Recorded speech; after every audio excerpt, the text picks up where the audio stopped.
Samsung decided to go a whole step further, skipping number 6 and going straight to 7 in their new device in the Note line. But we do know that Samsung has made it clear that this is so they could have uniformity across the Galaxy line. But still, we have to ponder whether the leap from 5 to 7 is one that is truly justified. And that's exactly what we're doing here, because it's Joshua Vergara from Android Authority. What's going on, everybody? And this is our full review of the Samsung Galaxy Note 7.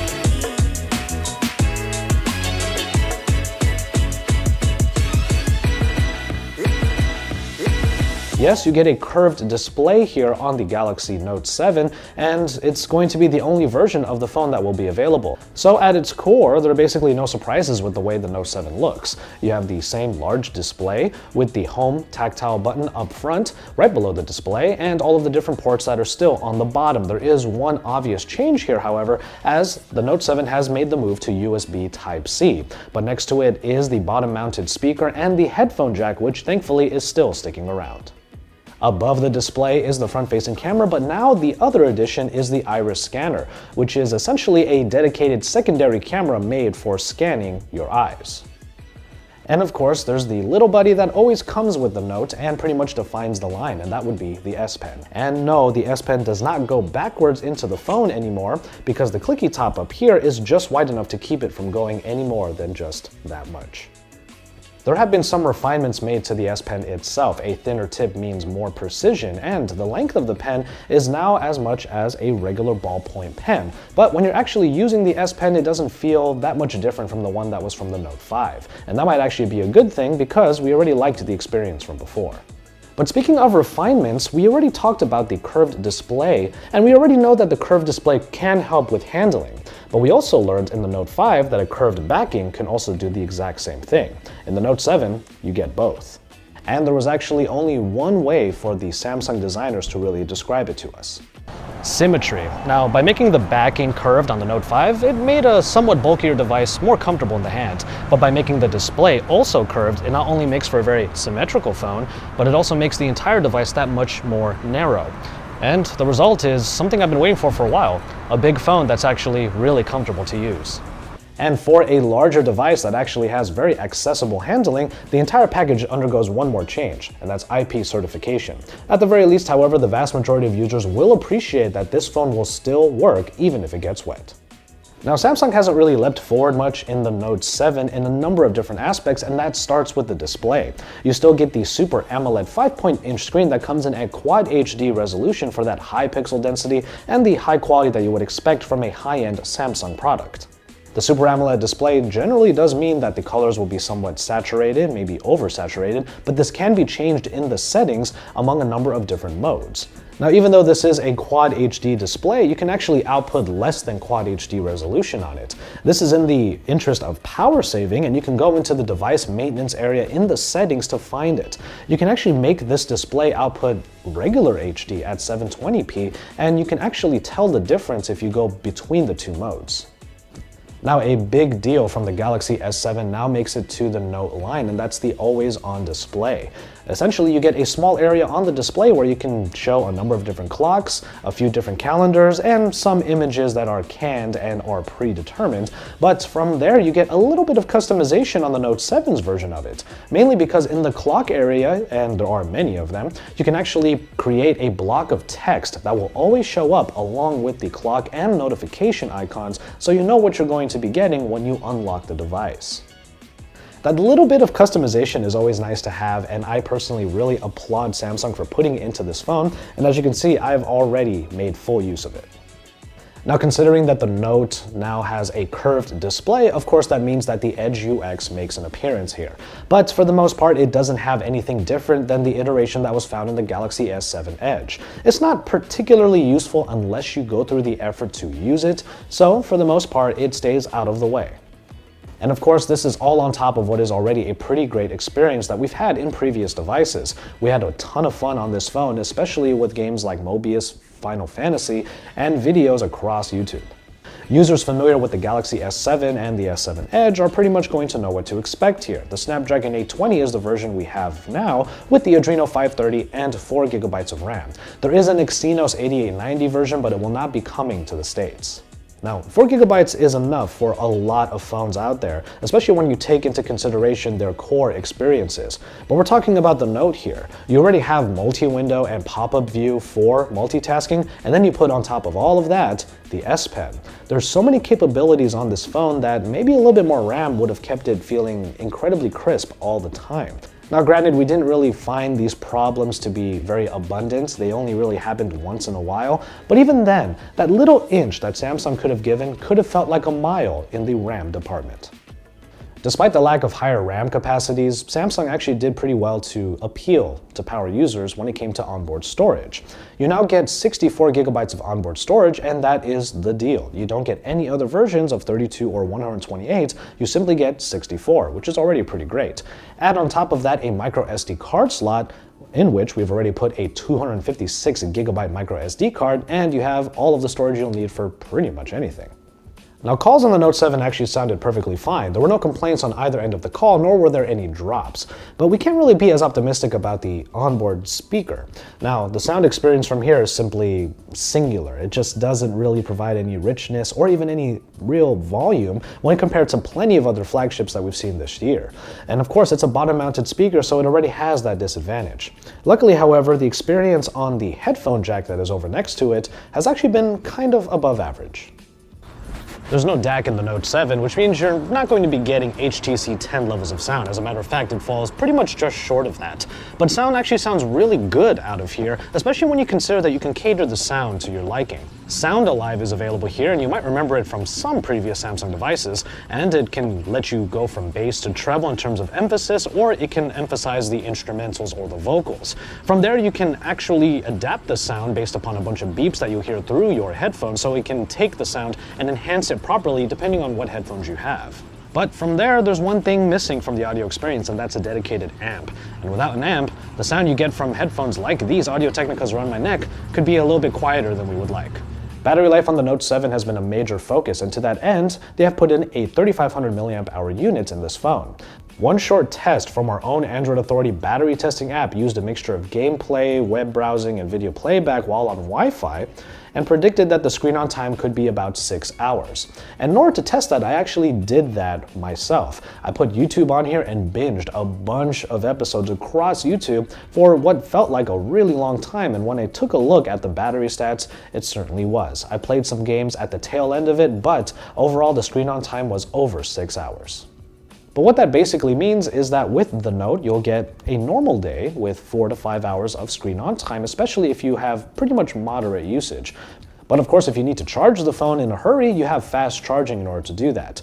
An adapter that is included in the box will help make the transition a little bit easier, as micro USB cords can be adapted to fit the Samsung Galaxy Note 7. You just have to remember to use the included charging brick, and then you will get fast charging no matter what. Now, it still lives up to its claims. It gets half an hour to get half power inside of this phone, the same as it was with the Galaxy S7, but there's also fast wireless charging involved here. But even then, fast wireless charging still takes quite a while, and it just pales in comparison to fast wired charging, so we tend to stick with that. So finally, we can talk about the Iris scanner. This is where we'll talk about Samsung's new biometric scanner, and it's also a way for us to segue into the camera.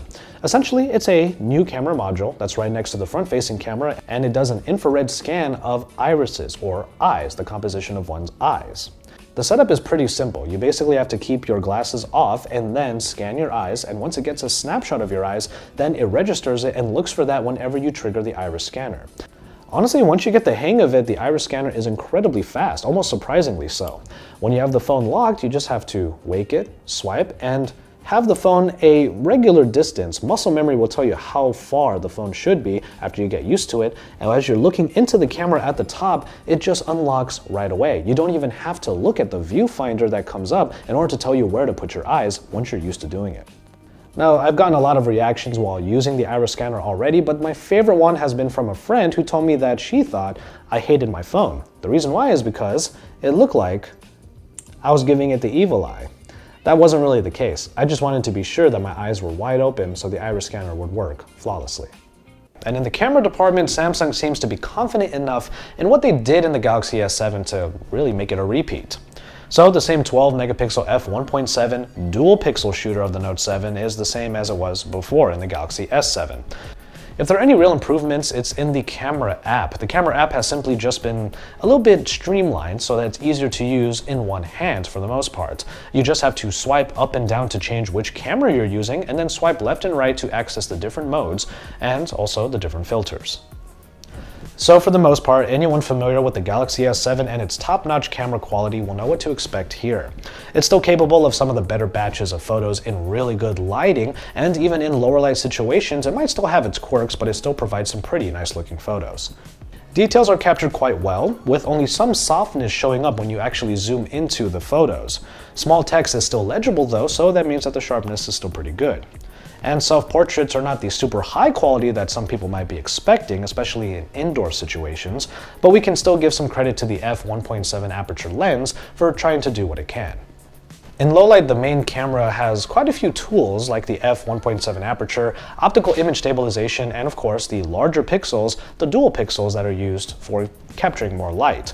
And in low light, the color temperature tends to get pretty warm still. Now, this isn't a huge problem, but it's something that we noticed. And you might need to have a steady hand because the slower shutter speeds require it, and if you don't really have a steady hand, you'll get a somewhat blurry picture. But in times when everything falls into place, the pictures can still look really nice even in these low light situations, and we were able to get some pretty nice photos of some food while at some restaurants late at night. Essentially, it's going to be the same one that you saw in the Galaxy S7, and for the most part, that's not really a bad thing. The software experience for a Note device always centers around the S Pen, and that's still the case with the Note 7, but there have been some refinements to the general Samsung UI, Samsung's way of presenting Android. Overall, the user interface has been given some unified colors to make everything feel more coherent, with only the main elements providing some of the color. The Secure folder might be one of Samsung's best security features yet. Essentially, it's a folder where you can put applications, files, and content, and then on top of it are all of the same layers that you would use to unlock the device. But what's awesome is that you can put apps into here and they act like brand new installed applications. For example, Instagram is installed into the Secure folder and I still have to log into it so I can put completely different accounts onto any of the apps that I put into that folder. But of course, the crux of the Note 7 is the S Pen, and there is a mixture of streamlining and adding upon the formula to make this iteration probably the most practical one yet. Smart Select got probably the biggest and perhaps trendiest addition of them all. Essentially, the Animation Select allows you to record a 15-second GIF of whatever is happening on the screen that you can then easily send, save, or share with other people. Honestly, you can capture pretty much anything. Any video on YouTube or even on Instagram can be used in order to capture that, and the video that I used came from Instagram. The other additions to the S Pen software family are not quite as deep, but are found easily in the Air Command menu.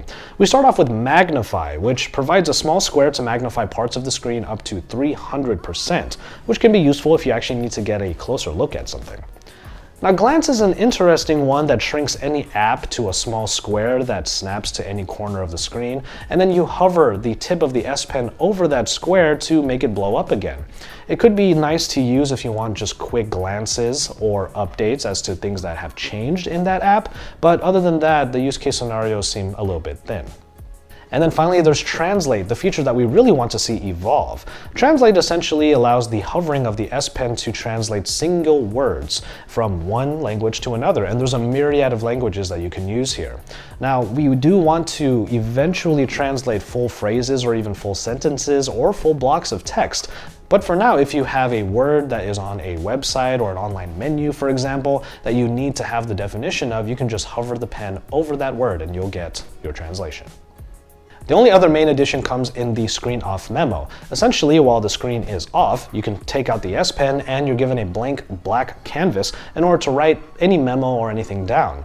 And what you can do now is pin this screen off memo to the always on display so it's always available, so that if you have a quick task or reminder that you only need immediately for the time being, you can have it always displaying on the phone.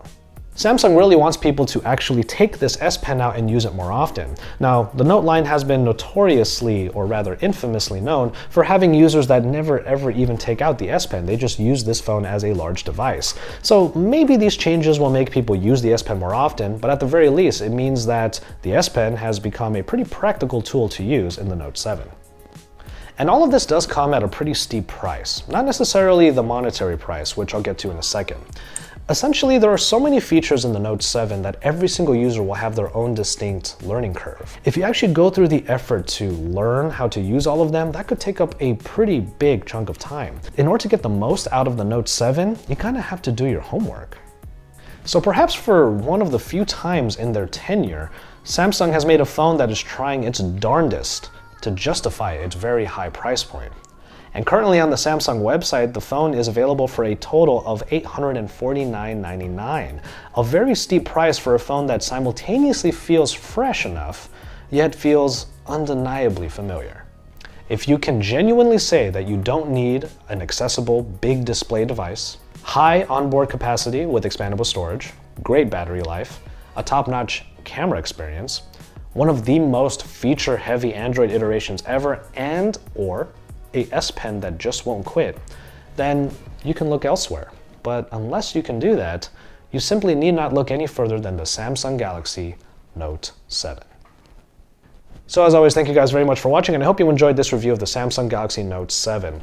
Now, for a phone that actually is incredibly familiar, there was actually a lot to talk about on this device, and it did take up a lot of time, so hopefully you guys got something out of it, and we pretty much let you know that because this phone is so feature heavy, more so than pretty much any other Galaxy device, it might actually justify its price point. And if you've been holding out on a Note device up until now, this might be the best upgrade that you've been waiting for.